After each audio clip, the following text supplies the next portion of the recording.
Bom dia, meninas e meninos. Sejam todos bem-vindos, bem-vindas. Antes de mais nada, já chego aqui, já tomo uma pancada na boca do estômago da Ana, que me pergunta uma coisa que eu nem sei, eu nem lembro onde eu parei, Ana. Porque semana passada eu não dei simbolismo, não? Parnasianismo, simbolismo, não era essa a aula passada, não? Fala para mim, por favor. Na última aula, antes da série, você disse que daria simbolismo. Sim. E eu não fiz isso na semana passada?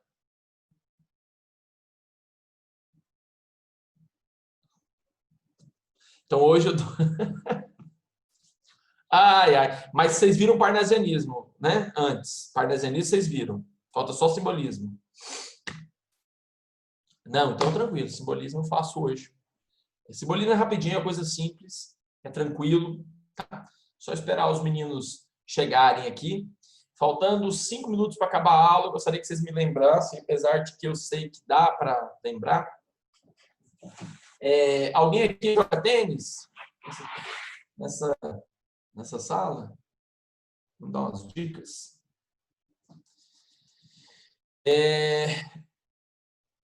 Bom, começar aqui o processo. Quero iniciar para vocês, meninos e meninos, ficarem atentos. Vou abrir aqui o slide do simbolismo, tá? Porque eu achei que a gente tivesse trabalhado, quando eu falo de parnasianismo, eu gosto de trabalhar parnasianismo e simbolismo juntos. Vou ver aqui se é esse daqui. Não, tênis de mesa não. Tênis de mesa não. Tênis de quadra. Tênis de quadra.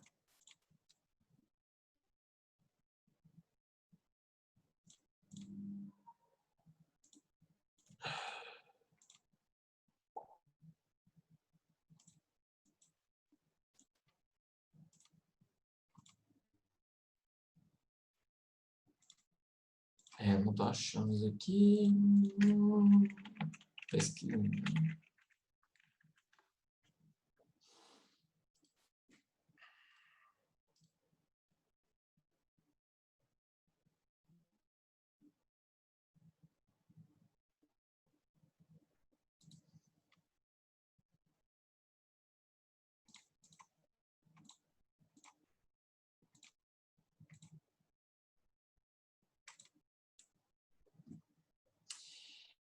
É isso mesmo. Eu vou começar já, tá?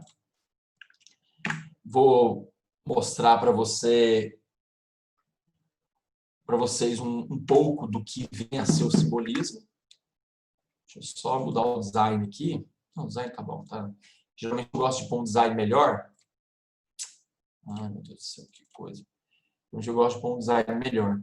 Vamos então, a partir de agora, começar a aula de simbolismo, que os meninos, vocês falaram que eu não tinha trabalhado. Então, a partir de agora, a gente inicia o simbolismo.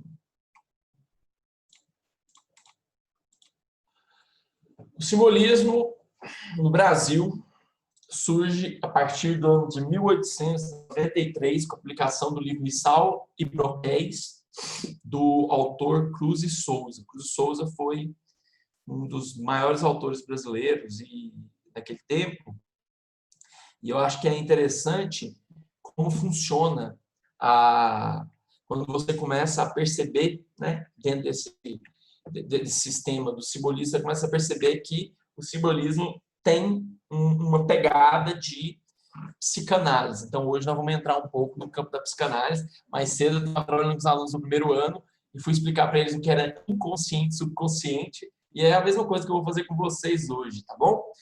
Bom, o cientificismo e o materialismo social foram importantes na segunda metade do século XIX. Deixa eu só ver aqui.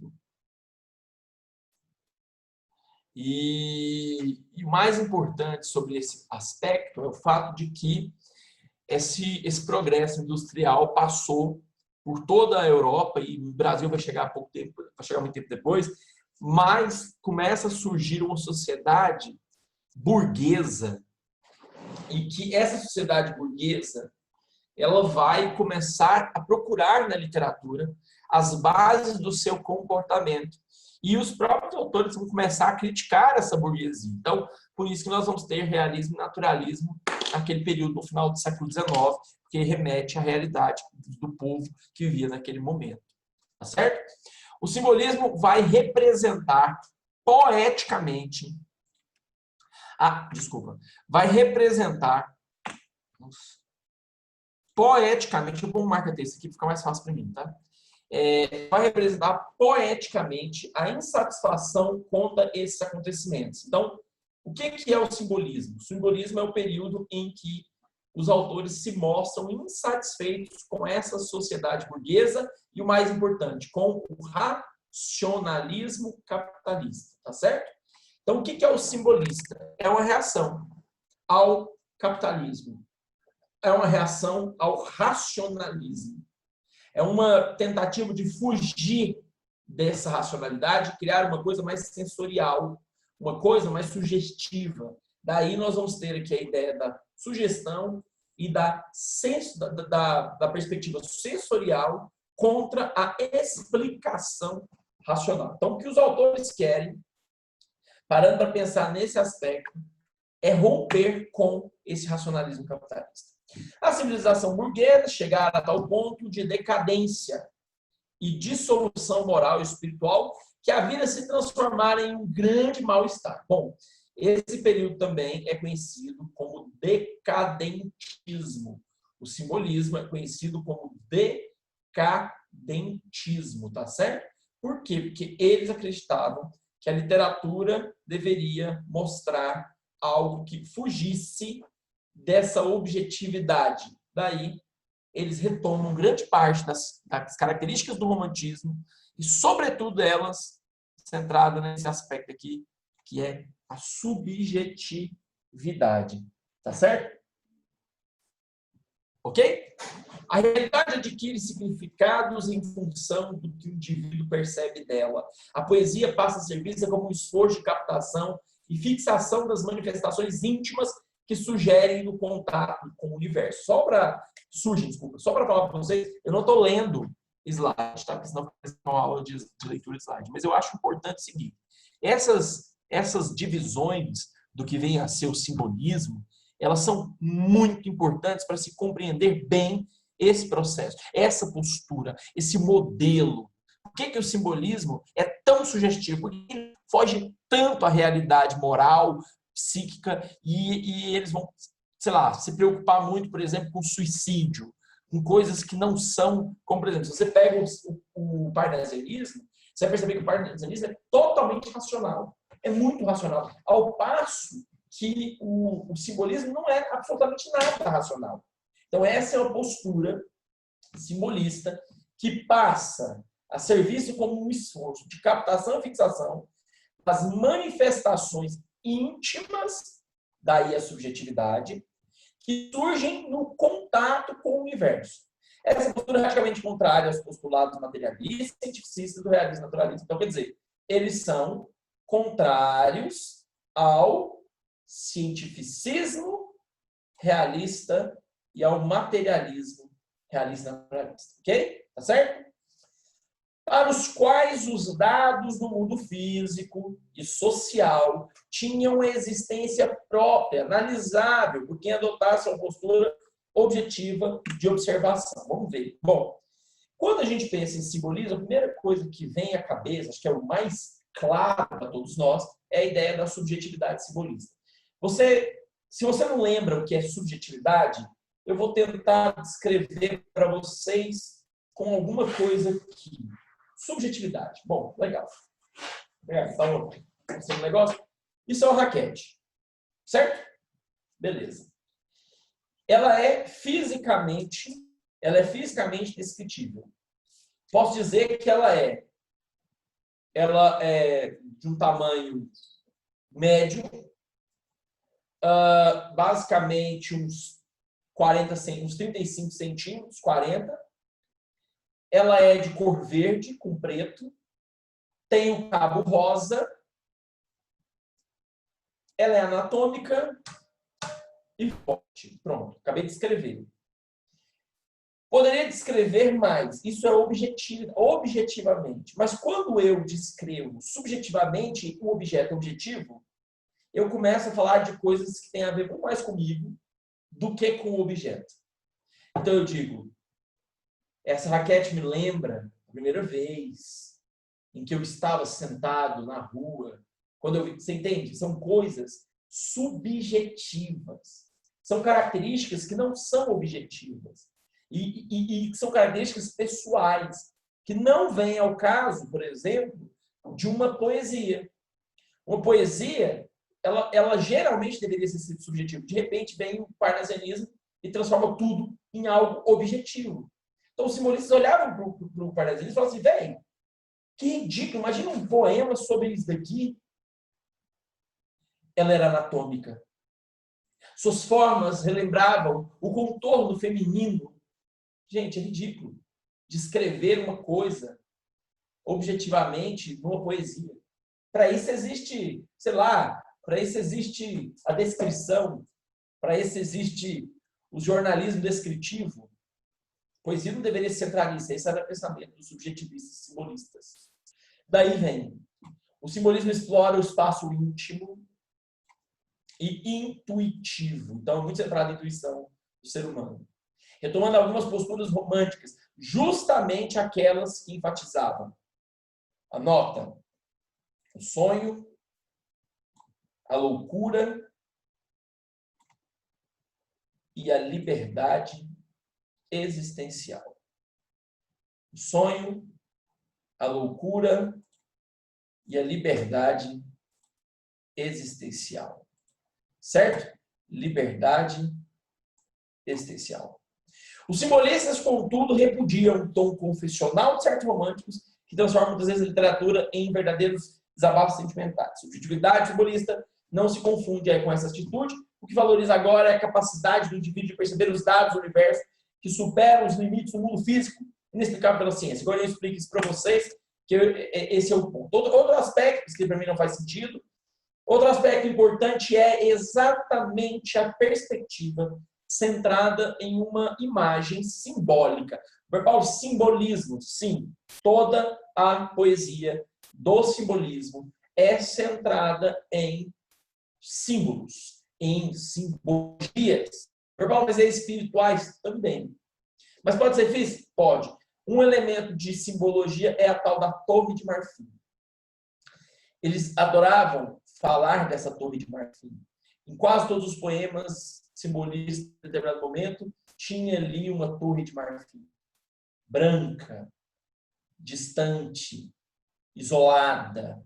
Eu acredito muito que, do ponto de vista psicanalítico, o simbolismo trabalha com aquela perspectiva dos sonhos, daquilo que representa o nosso comportamento.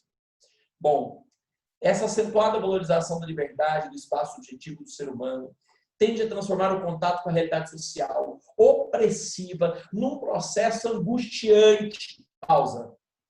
Uma característica do simbolismo é a angústia. Angústia existencial. Sabe por quê? Porque os simbolistas acreditam que a nossa vida que o nosso comportamento, que a nossa perspectiva, sei lá, o nosso mundo é uma enganação. Nós vivemos em um sonho maldito. Então, a única forma que a gente conseguiria se livrar dessa dor que é a vida era o suicídio. Então, por isso, em muitos poemas simbolistas, nós vamos ter a função, a ideia do suicídio. Então, ele fala assim, a realidade social opressiva num processo angustiante, conduzindo ao inevitável pessimismo, também é característica machadiana, pessimismo, né? Sobre a condição humana. Os simbolistas rejeitam o mundo social e político e adotam a atitude aristocratizante de produzir uma literatura compreensível apenas pelos iniciados, linguagem muito rebuscada. Esse procedimento tornou comum a afirmação de que os poetas simbolistas se fechavam numa verdadeira torre de marfim, onde se dedicavam à pesquisa de espaços íntimos cada vez mais profundos e distanciados da realidade social.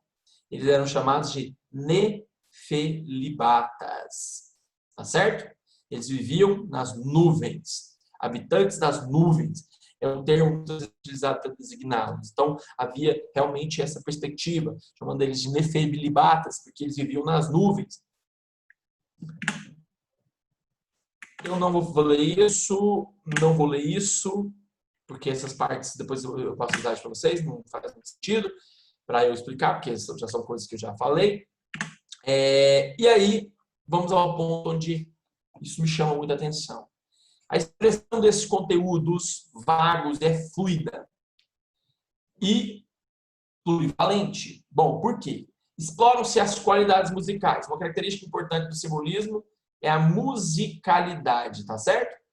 Musicalidade. Vamos pegar um poema para ilustrar essa perspectiva. Vamos pegar um poema para ilustrar essa perspectiva. Deixa eu colocar aqui para vocês. Acho que pode ser aqui no YouTube.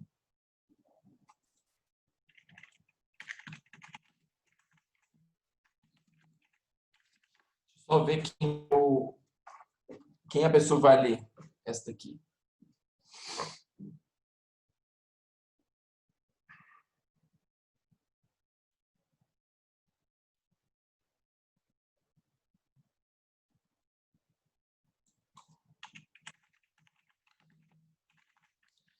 Se não tiver ninguém para ler, eu vou fazer a leitura.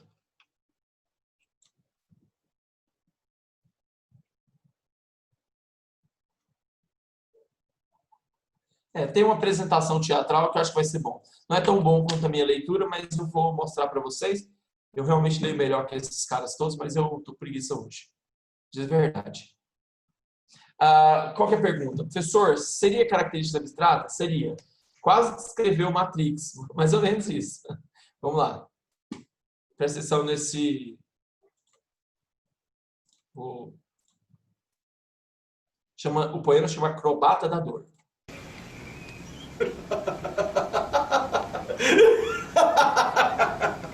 Gargalha, ri, num riso de tormenta, como um palhaço que desengonçado, nervoso, ri, num riso absurdo, inflado de uma ironia, de uma dor violenta. Da gargalhada atroz, sanguinolenta, agita os guizos e convulsionado salta Gavroche, salta Clown, varado pelo estertor dessa agonia lenta. Pedem-te bis. E um bis não se despreza. Vamos, retesa os músculos, retesa essas macabras piruetas d'áço. E embora caia no chão fremente, afogar em teu sangue estuoso e quente, ri!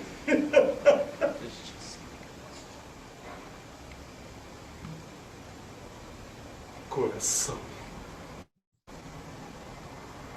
Tristíssimo palhaço.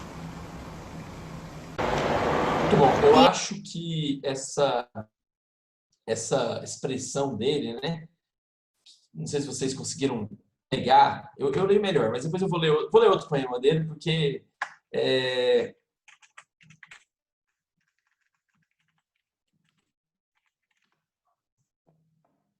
que eu vou pegar um poema. Eu acho que a gente pode escolher qualquer um deles. Eu acho que vai dar certo. Poema Acrobata da Dor é aquele poema que acabou de ser. E eu vou ler para vocês essa daqui, porque ela representa para mim uma das coisas mais importantes, sobretudo, do simbolismo brasileiro. E vamos lá, ele fala assim, ó, o poema se chama Cárcere das Almas, tá bom?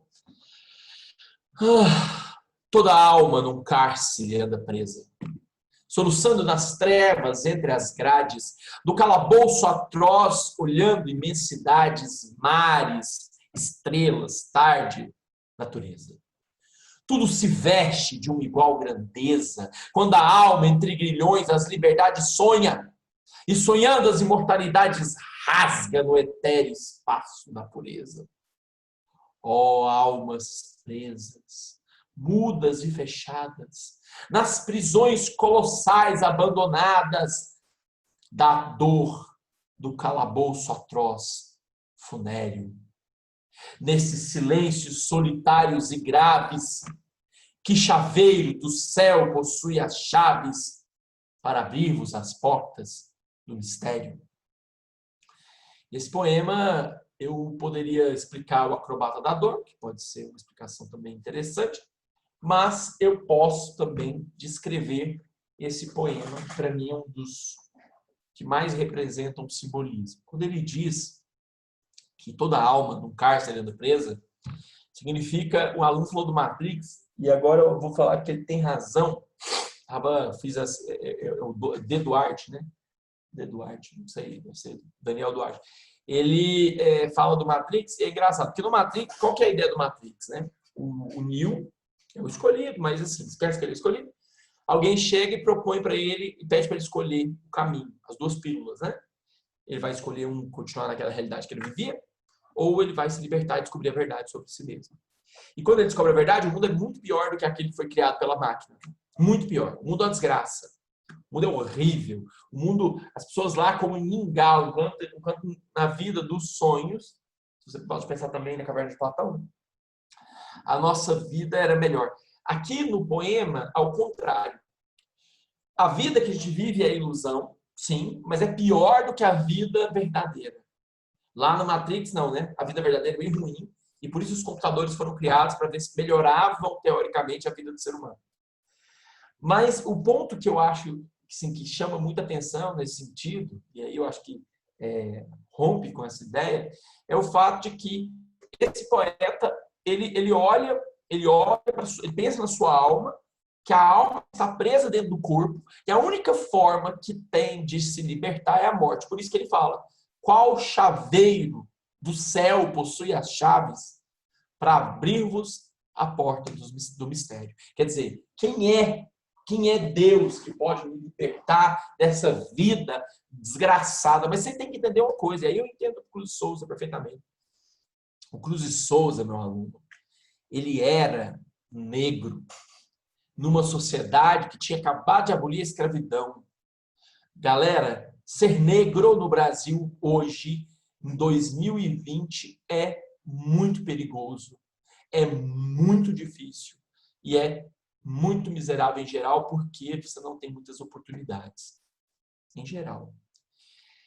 Daí, imagine você no século XIX, em 1893, nós estamos falando que em 88, galera, 88, nós tivemos a abolição da escravatura. 93, quer dizer, 5 aninhos, né? Depois, esse livro foi escrito, esse livro de poemas, esse poema foi escrito. Então, óbvio, não era fácil ser negro. Por isso que o poeta fala que a forma de se livrar do corpo, porque o corpo, o negro tem essa tatuagem execranda que é a pele. Isso é só uma pele, mas ela determina muito o nosso futuro. Ela determina se você pode ou não pode andar na rua de guarda-chuva ou não. Ela determina tanta coisa. E aí você para pensar o quanto isso acaba sendo, de uma forma ou de outra, um processo completamente perigoso. E aí é por isso que o poeta fala sobre isso quando ele fala do acrobata da dor nesse poema, e ele mostra para nós assim, dizendo que toda alma no cárcere da presa, soluçando nas trevas entre as grades. Quer dizer, existe uma alma presa que está lá atrás, soluçando, esperando a liberdade. E que talvez, nesse ponto, ela não vai chegar de verdade. E aí, eu vou fazer a leitura aqui do assinalado, porque, deixa eu ver se esse aqui é o que eu estou pensando.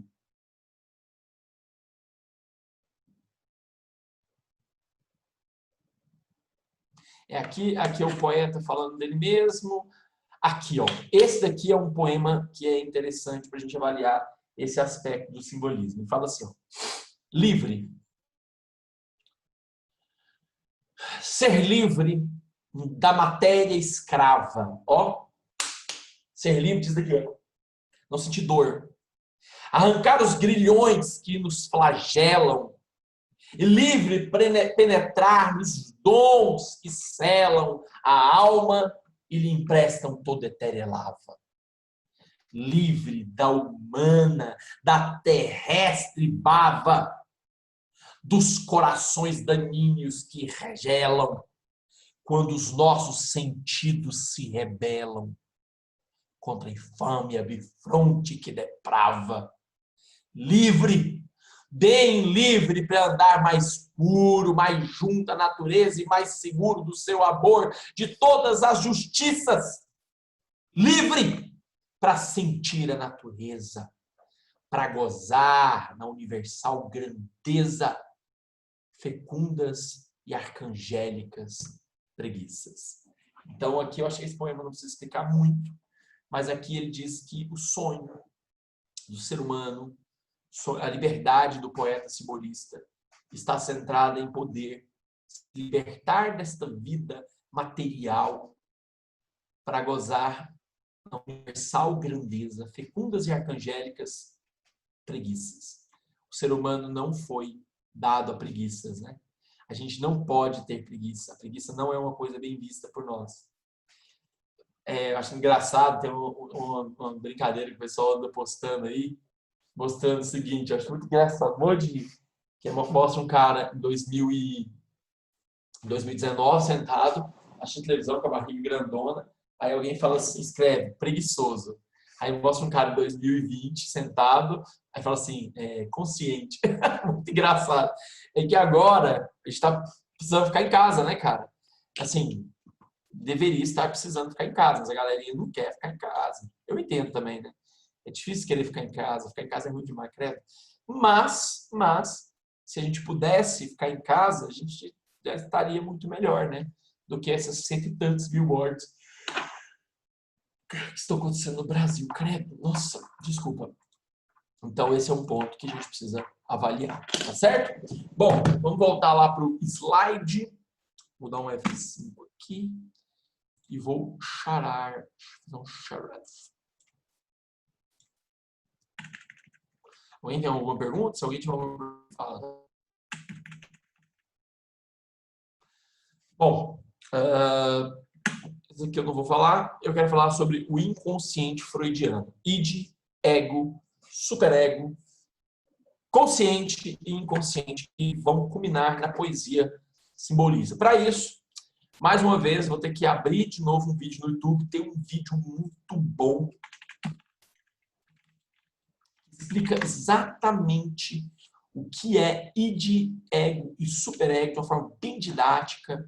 É coisa de 10 minutinhos no máximo. É um vídeo que vai ser muito bom para vocês. Por favor, vocês estão curtindo a aula? Tá tranquilo? Tá favorável? Tá de boa? Vocês estão prestando atenção? Estão achando muito ruim? Estão achando a dinâmica ruim? Estou achando muito mal. Se a dinâmica for ruim, você me fala, que aí a gente tenta mudar a dinâmica. Tenta fazer o negócio melhorar. Mas vamos lá.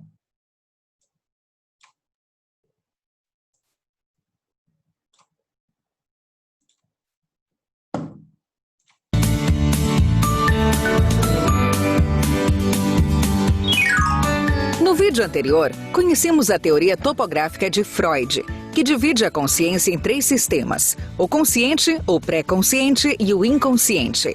Vimos também o que são pulsões e como elas atuam. Nesse vídeo, vamos avançar um pouco mais e conhecer a teoria estrutural de Freud, ou seja, como Freud entende a estrutura da personalidade.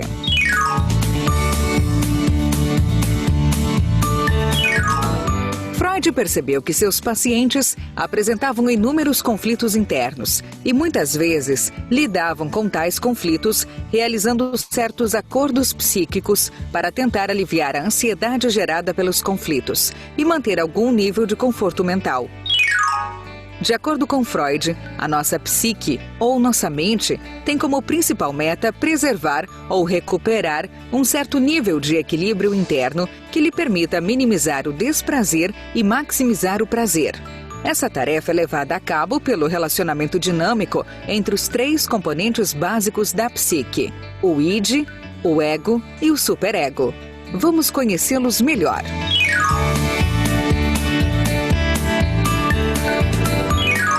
O id é a estrutura original da personalidade, por isso é caótico, desorganizado e sem forma. todo o conteúdo do id é inconsciente. Lembra da parte mais profunda do iceberg que estudamos no vídeo anterior? Pois é, todos aqueles processos e elementos que jamais foram conscientes formam o id, essa dimensão caótica da personalidade. Dê uma olhada. Freud's notion of the unconscious is a very uniquely Freudian one. It supposes that there's actually a sort of an area of the mind that gets sealed off in the course of human development, within which tempestuous instincts are struggling for release but can't find proper release owing to this phenomenon of having been sealed off, and that's the unconscious mind. It's a very animal-like unconscious. It has all of these wild and tempestuous instincts inside of it. And when we speak of an unconscious behavior, that's a different sense of the word than Freud thought. Freud's was a very dynamic unconscious, and it's one that is much more plausible in the context of biological notions of his day, that unconscious was our animal evolutionary past for Freud. And in that animal evolutionary past are things that are incompatible with modern civilization. But there's no way to escape it because we are forced to inherit all of these things from the past and to repeat them. So Freud's unconscious is alive, powerful, sealed off, and dangerous. And it's part of a 19th century thinking about the organism and evolution. Devido a essa natureza caótica, no id convivem, por exemplo, desejos contraditórios lado a lado, sem que um anule o outro, pois a lógica não se aplica ao id. Mas o id também é a fonte de toda a energia das pulsões. As pulsões de vida e de morte, que estudamos no vídeo anterior, alimentam-se da energia gerada pelo id. Em verdade, tanto as energias quanto as próprias pulsões fazem parte do id. Ele busca a liberação constante de toda a energia, toda a atenção e toda a excitação. Pode-se dizer que o id é como uma criança mimada que desconsidera os limites da realidade, procurando a autossatisfação de forma irracional e egoísta a todo momento, sem inibições e não tolerando frustrações. Lógica, valores ou ética não significam nada para o id.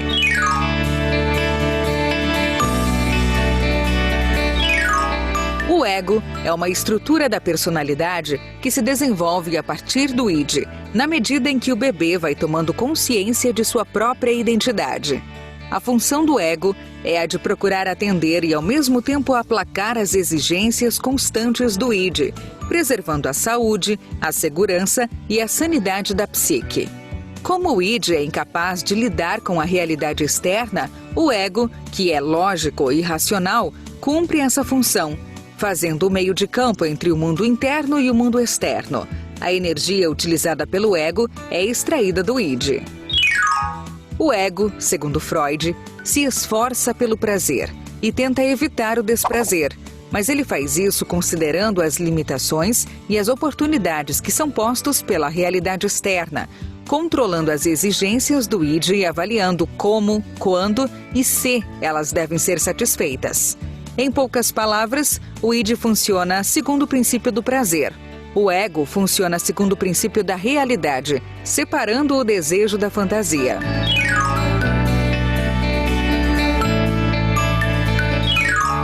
O superego é uma estrutura que surge a partir do ego e tem a função de atuar como um juiz das ações e pensamentos do ego.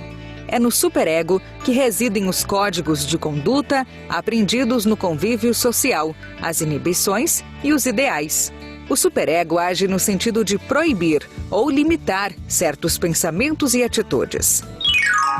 A capacidade de autoobservação é uma característica do superego, uma vez que ele age independente das pressões do id por satisfação e das pressões do ego, que, a seu modo, também está envolvido na busca pelo prazer. O superego de uma criança, segundo Freud, se desenvolve de acordo com o modelo do superego de seus pais ou das pessoas que a criaram. Ou seja, todo o conteúdo que ele abriga é derivado dos julgamentos, valores e tradições defendidos durante a criação e que, dessa forma, são passados de geração a geração. O superego contém os ideais nobres pelos quais lutamos. Ele gera sentimentos de orgulho e de amor próprio por conta de nossos bons comportamentos, mas também gera sentimentos de culpa e inferioridade pelo comportamento desaprovado. Às vezes, o superego pode atuar de maneira bem primitiva, severa e inflexível, com base em julgamentos preto no branco ou tudo ou nada, em busca da perfeição. E a pessoa pode se sentir culpada até mesmo por certos pensamentos, mesmo que eles não tenham provocado nenhuma ação. Mas o superego também pode se desenvolver no sentido da compreensão e da flexibilidade, aprendendo a perdoar a si mesmo ou aos outros quando percebe que uma agressão foi fruto de um mal-entendido ou de uma situação de extrema tensão. Resumindo, podemos comparar os 3 componentes básicos da psique à figura de um homem montando sobre um cavalo. O cavalo seria o id, impulsivo e cheio de energia. O cavaleiro seria o ego, cujo papel é o de proteger o id e de intermediar a relação entre os seus desejos e a realidade externa. Os superegos são as rédeas, que freiam, limitam ou redirecionam todo o sistema. Apesar dessa comparação, Freud considera que, muitas vezes, o id consegue sobrepujar o ego e levá-lo aonde bem quer. De fato, Freud percebe o ego como uma estrutura fraca, um joguete nas mãos do id, da realidade e do superego.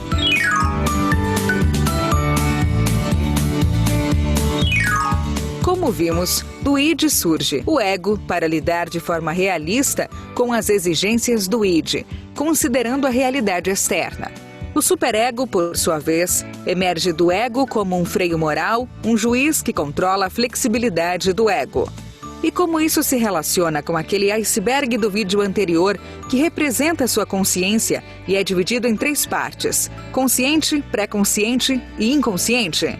Bom, aquela parte mais submersa, o inconsciente, abriga os elementos que constituem o id, ou seja, o id é totalmente inconsciente. Já o ego e o superego são formados por processos e elementos que habitam o consciente, o pré-consciente, mas também o inconsciente. É interessante, só para finalizar, porque agora não dá tempo mais a gente passar, mas é interessante como essa perspectiva do subconsciente é realmente muito, muito foda. Como, por exemplo, o nosso id, porque quando a gente, por exemplo, tem desejos primitivos, que o Freud chama de desejos primitivos, aquelas vontades, aquelas pulsões, pulsão de morte, pulsão de vida, essas coisas todas, são controladas pela nossa racionalidade. E por que isso tem a ver com o simbolismo? Na aula que vem, me lembrem, a gente continua falando sobre simbolismo, e eu quero mostrar mais uma parte para você desse slide, tá bom? Pessoal, ó, muito obrigado, fiquem bem, tomem cuidado. Até semana que vem, valeu, um beijo, um queijo, falou!